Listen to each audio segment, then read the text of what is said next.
Labadiena, aš esu Martynas Grikinis, SEB privačiosios bankininkystės investavimo strategijos vadovas. Šiuo metu situacija akcijų rinkoje primena bulių, kuomet pagrindinės akcijų rinkos per pastarosius 5 metus kilo į viršų ir optimizmo tikrai netrūko, tačiau paveikslėlio kampe kartais kyšo meškos ausys, kurios mums primena, kad iš tikrųjų tos tendencijos gali greitai ir keistis. Tuo tarpu mūsų manimų esamas grėsmės persveria ekonomikos augimo galimybės, todėl kviečiu šiandien tuo įsitikinti. Šiam ketvirčiui paruošėme temą apie tai, kad iš tikrųjų kylančias grėsmės ir abejonės mūsų manimų nusveria būtent ekonomikos augimo galimybės. Šioje kapitalo rinko apžvalgoje peržvelgsime pasaulio tendencijas, makroekonominę situaciją, pagrindinės turto klases, tai yra obligacijas, akcijas, apribotos rizikos fondų, žaliavas ir valiutas. Ir tradiciškai pateiksime visų turto klasių grąžos prognozę. Įdomu tai, kad po ilgo laiko tarpo visos pagrindinės turto klasės juda išvien. Iš tikrųjų, tą lėmė ypač stipri ekonominė situacija JAV, kuomet darbo rinka siekia 5 metų žemiausią tašką, tai yra 5,7%. Taip pat Federalinis rezervų bankas Fedas nulatos kalba apie tai, kad iš tikrųjų galbūt jau šiemet laikas didinti bazinę palūkanų normą. Ir toks optimizmas iš JAV rinkos lėmė būtent tokį spartų visų pagrindinių turto klasių brangimą. Grafiko kairiajame kampe matosi, kad 2014 metais iš tikrųjų akcijos, obligacijos, saugus instrumentai judėjo skirtingomis kryptimis. Tačiau būtent nuo metų pradžios tendencija yra viena aukštyn ir visos klasės pagrindinės juda išvien. Kaip bebūtų, akcijos ir toliau išlieka patraukliausia turto klasė. Pasaulio ekonomika iš tiesų įsibėgėja ir būtent tas augimas ypač bus jaučiamas 2014-2016 metais, kuomet pasaulio ekonomika turėtų augti 3-4% tempu kasmet. Šiemet ypač nustebino visus rezultatai Europoje, kuomet Europos centrinis bankas ėmėsi nuo metų pradžios obligacijų pirkimo programos, pagrindiniai pramonės pasitikėjimo vartotojų indeksai gerokai viršijo lūkesčius ir šiuo metu Europą vertinama itin perspektyviai. Tradiciškai stipriai išlieka Didžiosios Britanijos ekonomika, tačiau esamos akcijų kainos verčia abejoti jos patrauklumu.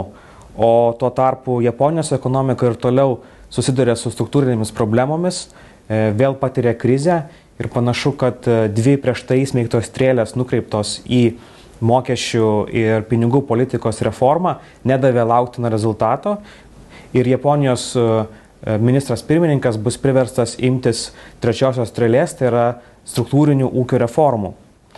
Tuo tarpu Azijos ekonomika ypač laimi dėl pigesnės naftos ir stiprėjančio dolerio, kur gali eksportuoti savo prekių daugiau, o kitos šalis priklausančios besivystančių šalių kontingentų iš esmės yra spaudžiamo žemyn dėl kritusių žaliavų kainų, ypač naftos kainos, kur yra pagrindinis eksporto šaltinis Lotynų Amerikai ir Rusijai. Tuo tarpu rytų Europos situacija išlieka neaiški, Ukrainoje toliau tęsiasi kariniai neramumai, geopolitinė įtampa nėra atslūgusi, tačiau galbūt tas didžiausias šokas arba didžiausia baimė dėl neigiamo poveikio rytų Europai yra praeityje ir vis labiau yra orientuojamas į vakarų Europą, kuri, kaip ir prieš tai matėme, išlieka itin stipri šiuo metu. Ir vienintelė ekonomika, kuri šiuo metu patiria skaudžiausią kritimą dėl šios situacijos, yra Rusija, kuriai taikomos sankcijos, o naftos kaina netitinka tų lūkesčių, kurie buvo planuoti biudžetuose. Skaidrės grafike matome Europos pagrindinių makroekonominio rezultatų netikėtumo rodiklį, kuris atspindi tendenciją, kad rodikliai iš tikrųjų yra gerokai geresni, negu kad tikėjosi makroekonomistai. Daugiau kaip 50% kritusi naftos kaina iš tikrųjų davė didelį postūmį pasaulio ekonomikai.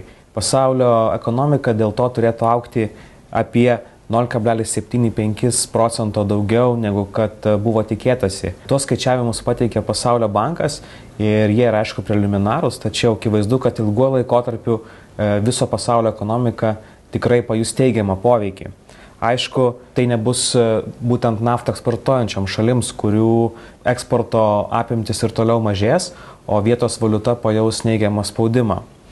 Žinoma, šiuo atveju didžiausias laimėtojas yra būtent vartotojai, ypač vartotojai JAV, kurie tradiciškai yra labai priklausomi nuo naftos kainų. Ir būtent smukusi naftos kaina atpigino degalus beveik per pusę. Dėl to tiesiog elementariai kiekvieno amerikiečio, statistinio amerikiečio kišenėje liks daugiau laisvų dolerių, kuriuos galės išleisti artimiausiame prekybos centre. O būtent vidaus vartojimo sudaro beveik 70% JAV ūkio pajamų ir tai yra labai svarbus sektorius. Žinoma, šiuo atveju akivaizdžiai pralaimi būtent naftą išgaunančios bendrovės ir sunkioji pramonė, kuri yra susijusi su tomis bendrovėmis. Jau dabar bendrovės yra priverstos mažinti savo investicijų planus, karpyti biudžetus, taip pat atleisti dalį darbuotojų ir stengtis efektyvinti savo veiklą. Šiuo metu rinkoje vyrauja mitas, kad naftos kainą galima labai lengvai sureguliuoti, didinant ar mažinant gavybos apimtis. Tačiau tendencija, kuri puikiai atsispindi grafike, matome, kad naftos gavybos apimtis praktiškai nuo 2009 metų tik tai didėjo ir būtent kuo pigesnė nafta, tuo daugiau naftą išgaunančios šalys siekia eksportuoti, kad atsverti būtent kainos kritimą. Tai nėra taip, kad artimiausiu metu bus pasiektas vėl naujas pasiūlos ir paklausos balansas. Turint omeny, kad didelę pasiūlą šiuo metu siūlo JAV skalūnų gavybos bendrovės ir jos siekia vis labiau dominuoti rinkoje. Aišku, šiuo atveju ypač svarbu ir naftos savikaina. Tarkim, Rusijoje išgaunančios naftos vidutinė savikaina yra apie $55, JAV skalūnų apie 65, tuo tarpu Saudo Arabijos 25. Dėl to esama kaina dar yra palanki šiuo metu OPEC naftą eksportuojančiam šalims. Būtent pigi nafta daro poveikį ne tik tai ekonomikai, bet ir kapitalo rinkai, akcijų rinkai. Ir mes parengėme analizę remdamiesi santykinėmis akcijų kainomis, tai yra bendrovių pelnui tenkančių vienai akcijai rodikliu, taip pat buhalterinė verte ir dividendų pajamingumu ir išreitingavome visas pagrindinės pasaulio akcijų rinkas nuo pačios pigiausios, santykinai pigiausios, kuri šiuo metu yra Rusija, iki pačios santykinai brangiausios grafiko pačioje, tai yra Airija. Ir violetinė spalva pažymėjama tas akcijų rinkas, kurios turėtų papildomai gauti naudos iš pigesnės naftos. Dėl to manome, kad šiuo atveju galėtų kilti naujų investavimo idėjų arba minčių, kaip galima tuo būtų pasinaudoti. Kaip pavyzdžiui, Kinijos akcijų rinka, kuri yra ir santykinai pigi, ir plus dar gauna papildomos naudos iš atpigusios naftos. Svarbiausia turto klasė nuo metų pradžios buvo žinoma akcijų rinka. Visos pagrindinės akcijų rinkos, visi pagrindiniai indeksai kilo į viršų. Ypač išsiskyrė Europos akcijų rinka, kuri nuo metų pradžios po Centrinio banko naujienų kilo daugiau kaip 20%. Azijos akcijų rinka, reaguodama į atpigusią naftą, taip pat fiksavo teigiamą prieaugį. Tuo tarpu JAV akcijų rinka, kurios akcijos jau yra santykinai gerai įkainotos, praktiškai smarkiai ir nekito. Nustebino šiek tiek Švedijos akcijų rinka, kuri dėl smukusios Švedijos kronos kurso taip pat šovė į viršų ir šiuo metu ieško naujų atramos taškų tolimesniam augimui. Taigi, vertinant pagal tai, matome, kad pagrindinės tendencijos įtakojusios akcijų rinką buvo likvidumas, didėjantis dėl centrinių bankų politikos Europoje ir Japonijoje, taip pat pigusi nafta ir būtent didesnis vartojimas JAV. Tuo tarpu klausimas yra, kur toliau turėtų judėti akcijų rinka. Ir čia pagrindinis faktorius, kuris turėtų lemti kitas tendencijas, yra būtent didesnis bendrovių pelnas. Šiemet mes tikimės, kad bendrovių pelningumas augs 7%, kitame 12% ir tai turėtų būti nauja akcijų rinkos varomoji jėga. Ir vertinant šią tendenciją, jau 2016 metais santykinės akcijų kainos, price to earnings, turėtų būti 13, kas yra žemiau ilgalaikio istorinio vidurkio. Kita gera tendencija yra tai, kad investuotojai vis labiau dėmesio skiria ne tik tai JAV akcijų rinkai, Europos akcijų rinka susilaukia daug investuotojų, taip pat Azijos akcijų rinka tampa populiaresnė ir tokie sektoriai, kurie tradiciškai yra įdomus, kuomet investuotojai tikisi pasaulio ekonomikos stiprėjimo, tai yra į vidaus vartojimo nukreiptų bendrovių akcijos. Obligacijų turto klasėje nuo metų pradžios pagrindinis žaidėjas buvo centriniai bankai, kurie mažino bazinės palūkanas, reaguodami į pasaulio valiutų tendencijas, ir pasaulyje bent 20 centrinių bankų ėmėsi ekonomikos skatinimo priemonių.